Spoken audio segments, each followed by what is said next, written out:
Ćao svima! Danas pravimo jedan od mojih omiljenih čokoladnih zalogaja. Toliko su jednostavni da ćete se pitati zašto ih niste pravili ranije. Krećemo od kikirikija.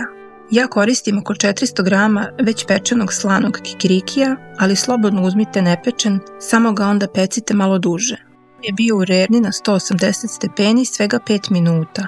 Ovdje je najbitnije da ga ostavite da se potpuno ohladi pre blendanja. I miksam u intervalima. Kratko blendanje pa pauza. Ovo traje oko 15 do 20 minuta ukupno.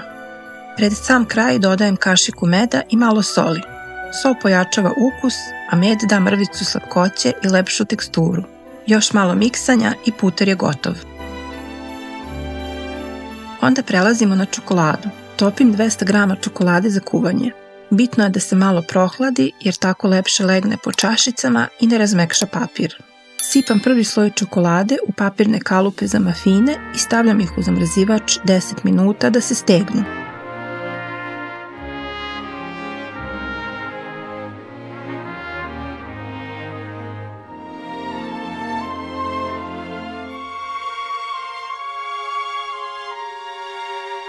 Zatim dodajem sloj domaćeg kikiriki putera i ide opet u zamrzivač.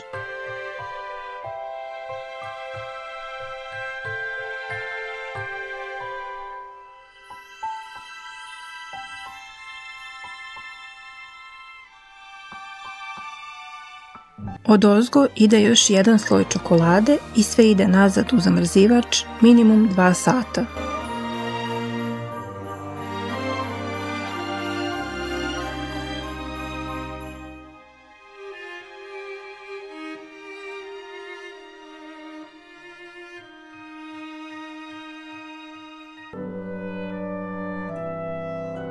Naš domaći čokoladni slatkiš je spreman. Jednostavni, a toliko ukusni da ćete sigurno praviti duplu meru sljedeći put.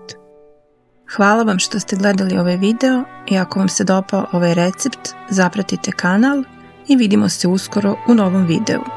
Prijatno!